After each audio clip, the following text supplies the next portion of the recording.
guys? My name is Natalie, and if you are new here, welcome. And if you've been here before, welcome back. So today we are going to cover what a stiff-legged deadlift is, what body parts it's supposed to train, and then 4 common mistakes I see among lifters.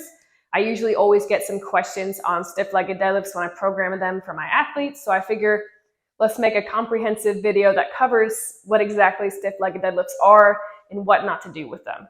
Easy enough, right? So to get started, what exactly does a stiff-legged deadlift train?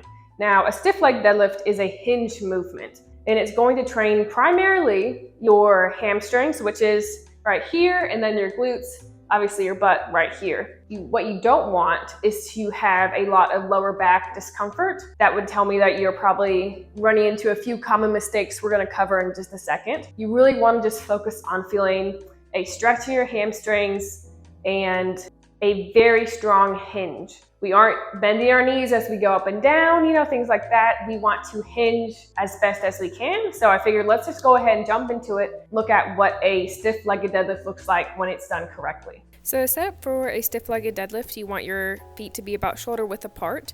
Right under you, you're going to go ahead and put them under the bar, where the bar is about mid-foot, pretty close to your shins. You're going to find a hip position where your back is neutral or slightly arched. Then you're only going to go ahead and just pull your hips forwards, feeling the tension in your hamstrings. Hips come in, butt is squeezing at the top. You're not letting your lower back round. What you see here is a really good hinge movement. I'm not drifting forwards, drifting really far back. As I hinge, I'm just pushing my hips forwards and squeezing my glutes at the top. When you are in your start position, you should feel your hamstrings have a little bit of stretch. This isn't a heavy loaded stretch movement by any means. It is a powerful movement built to grow your hamstrings. So you should be feeling the hamstrings working as soon as you start off the floor. So once again, setting my feet hip width apart. Bar is about mid-foot. I have a slight bend in my knee.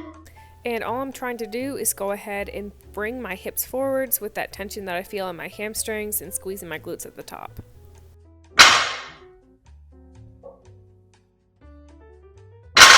You'll notice how when I'm lowering the bar, my hips are coming naturally backwards. My knees are not bending. My hips go back to continue that hinge movement.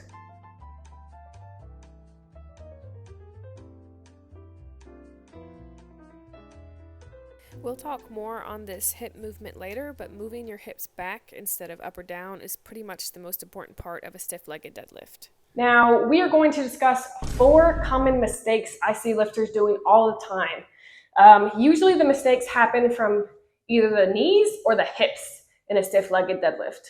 First, we're going to start with the knees. There are 2 common mistakes that I see with the knees. The first one being that a lifter is almost conventionally their stiff-legged deadlift, meaning they are bending their knees too much and using perhaps a little bit of their back and not really putting the weight in their hamstrings or glutes. You'll notice here that my start position may look the same, but instead of my hips coming back, my hips are coming down.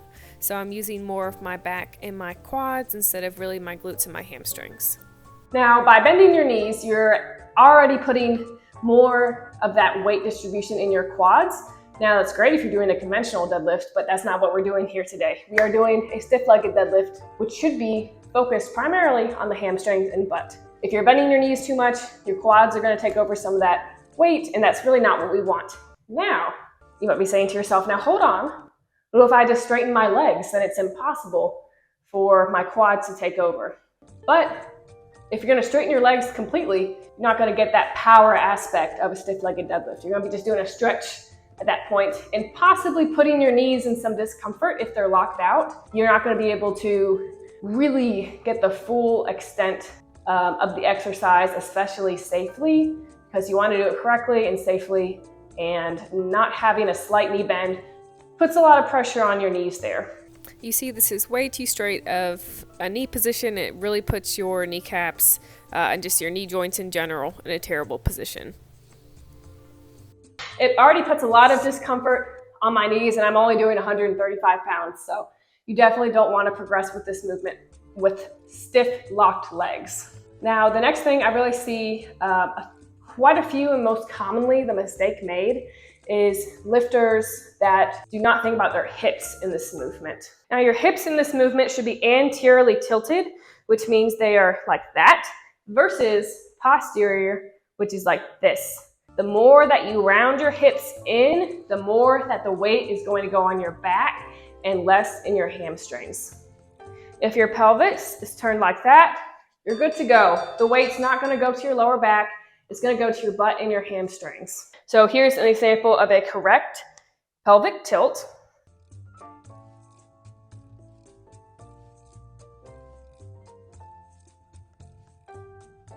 And then here is an incorrect pelvic tilt.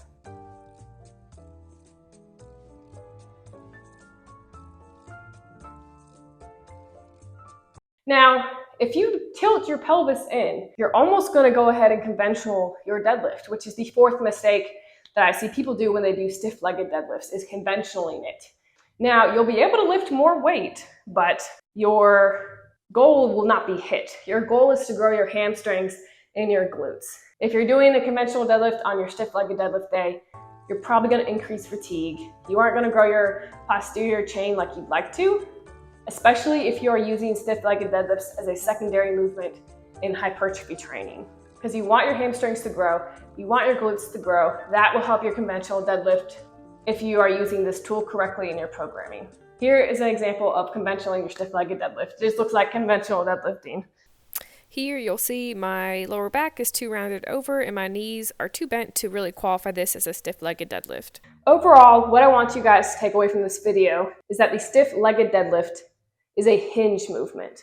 Your knee should be slightly bent, your lower back should be neutral or slightly arched, and your main driver is pushing your hips through at the top and keeping tension in your hamstrings. If you find yourself kind of building momentum and pounding these out and really not taking the time to think about what muscle groups are being affected by this movement, then you're not going to see the results that you would probably see if you took the time to tempo the movement, to really feel it in your hamstrings and try to grow from it. I thought it would also be worthwhile to throw in that you can always do some sort of variation of stiff-legged deadlifts if you want to make the movement harder or easier. For example, here I'm doing the almost deficit stiff-legged deadlifts because I'm using a shorter plate and just stacking 25s instead of starting with 45s. This way I have a deeper stretch at the bottom, but I'm still keeping my lower back neutral or slightly arched and my knees are slightly bent. I'm not compromising either my hip or my knee position to get a little bit more depth. I'm just able to be a little bit more flexible and try to get a deeper and harder stretch with a little bit less weight. Conversely, you could just start with a 45 plate, or if that's too heavy, start with a bumper plate and work your way up. You don't have to have a super insane stretch when you're first starting. You just really need to focus on using your hamstrings and your glutes. Start with whatever weight and height is comfortable for you and gradually work your way up or down. And you can obviously think about increasing the weight as you get stronger. Now, I am just going to go ahead and touch briefly on what the difference between a stiff-legged deadlift and a RDL, or Romanian deadlift, is. These do look pretty similar, but the main difference is going to be two things. The first one being the range of motion on the Romanian deadlift. You do not fully touch the ground and keep it 1 or 2 inches above the ground. And you keep that time under tension. You don't pause at the bottom, you keep going. Whereas stiff-legged deadlifts, you do actually touch the plate to the floor and take a small second on the bottom. The second difference is which position is more difficult to you. The stiff-legged deadlift is going to have a much tougher start position because you're in such deep stretch at the bottom, whereas that Romanian deadlift, you might be able to really load up your hamstrings and really force your back to stay rigid since you aren't getting any reset. So look at your program, see which gives you a better stimulus and which would fatigue you more depending on whether you're in hypertrophy or if you're in a strength block. Maybe you want to load up your hamstrings and focus on your erectors and keeping them stiff. So you're going to do a Romanian deadlift. Really just look at what's best for you.